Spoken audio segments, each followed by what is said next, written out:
Now, I can't actually see you given that this is YouTube and all, so you could be wearing a tuxedo or you could be wearing nothing at all. Stupid sexy Flanders. But bear with me on this one so we can play out this scenario. I'm going to assume that you, my very attractive friend, are wearing a hat. But not just any hat. The most beautiful hat I've ever seen. Naturally, I'm extremely jealous and want one of my own. Nice hat, I tell you. How much are you going to sell it to me for? To which you respond, very reasonably like a normal person would. Beck off, Paul. This is my personal property. I'm not selling this. This hat is to be used, not exchanged. Take that commodity trade nonsense elsewhere. As you can imagine, I'm understandably heartbroken at having been shut down like that, and I run home with my tail between my legs. All dreams of ever owning such a beautiful hat like that myself having been crushed by your cruel, cruel words. But on the way back, I pass by a shop and I see that very same beautiful hat in the window. Excited, I run inside and I pick it up. But the shop owner's alarmed and sternly warns me, "Put that hat down, it's the company's private property. If you want it, you're gonna have to pay for it." Now, naturally, I'm baffled. I was assured that this beautiful hat was personal property that was meant to be used. Now I'm being told that it's private property, that if I want access to its warm embrace, then I'm gonna have to exchange money for it. How can it be that the purpose of this beautiful hat for you is use, while for the shop owner its purpose is exchange? That it can be either personal property or private property depending on who owns it and what they're doing with it. Well, let's get to the bottom of this. Welcome to Socialism 101, a series designed to help educate people with no prior knowledge on the basics of socialism and communism from an explicitly Marxist-Leninist and Marxist-Leninist-Maoist perspective, with short and hopefully easily digestible videos. If this sounds interesting to you, then go ahead and hit subscribe and turn on the notification bell below. So, we've run into a little bit of difficulty here. This beautiful hat seems to be both personal property and private property. It has use value in its usefulness as a protector of my head against the cruelty of the wind and the rain, but it also has exchange value in that it can be exchanged for a certain price on the market. Well, in fact, this is one of the most basic building blocks of the capitalist system, the commodity. And the key feature of commodities is that they possess both use value and exchange value. They can be both personal property and private property. However, they're produced primarily for exchange, as private property to make profits for capitalists, and secondarily produced for use, to become personal property. This goes for all commodities produced under the capitalist mode of production, from food to clothes to, you guessed it, Nintendo. If you look at the place you're living right now, whether that's an apartment, a house, or anything else, for you this has use value or usefulness. For you, it's shelter. It keeps you warm, protected, you get to relax with friends and family, get drunk, talk socialism, etc. But your home likely wasn't created primarily for that purpose. It was created primarily to be the private property of the bourgeoisie that would be exchanged and make them more money.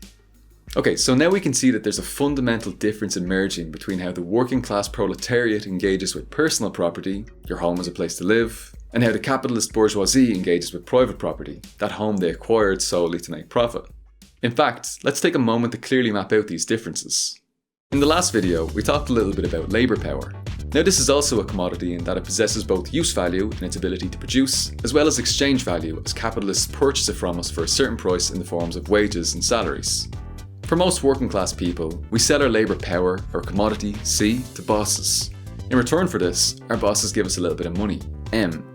We then take this money that we receive from our wage or salary and use that to purchase commodities, C, for us to use, like food, clothes, toothbrushes, etc. This is the CMC circuit that the working class engages in.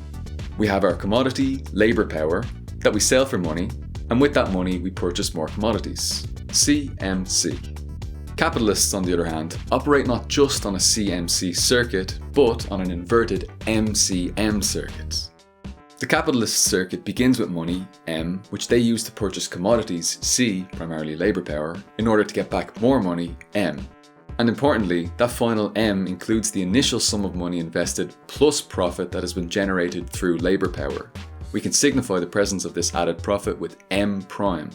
Capitalists can then take this profit and use it to purchase more commodities, to get even more profit, to purchase even more commodities, and so on and so on. Okay, take a moment to give yourself an L pat on the back because you've just learned the general formula of capital, MCM. Now, this is the simplified version of the capitalist circuit. There are a few more steps in between that we'll return to in a later video. But we can already see from this that the proletariat on the CMC circuit and the bourgeoisie on the MCM circuit interact quite differently with property. The proletariat acquires personal property exclusively for us to use.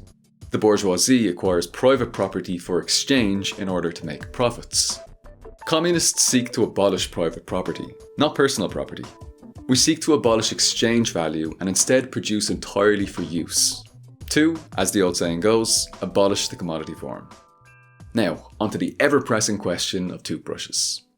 Yes, you get to keep your feckin' toothbrush for personal use. But if there are capitalists who are producing them for profit, for exchange, then you better believe that we're going to hunt them down and redistribute those toothbrushes for the good of the people. The people's toothbrushes. Today we've looked at the differences between personal property and private property. As a general rule, personal property is that property that we possess in order to use value. Private property, on the other hand, is property that's possessed for the purpose of making profits, exchange value.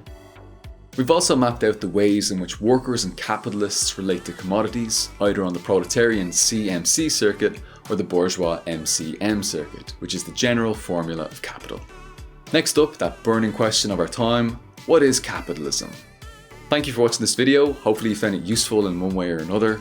For more on housing and the question of use value and exchange value, I strongly recommend checking out the second episode of Space Baby's Marx in the House series, from which I borrow quite heavily in this video. Link in the description box below. If you're able to support this work, then please consider donating €1 or $1 per month over on Patreon, or a once-off donation over on Ko-fi.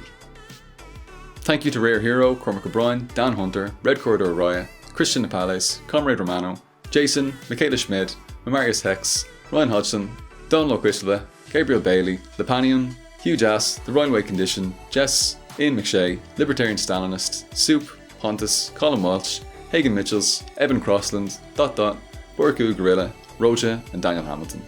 I wouldn't be able to make these videos without yous, and I certainly wouldn't be able to pay my bills. Cheers everyone, agus slán go fóill.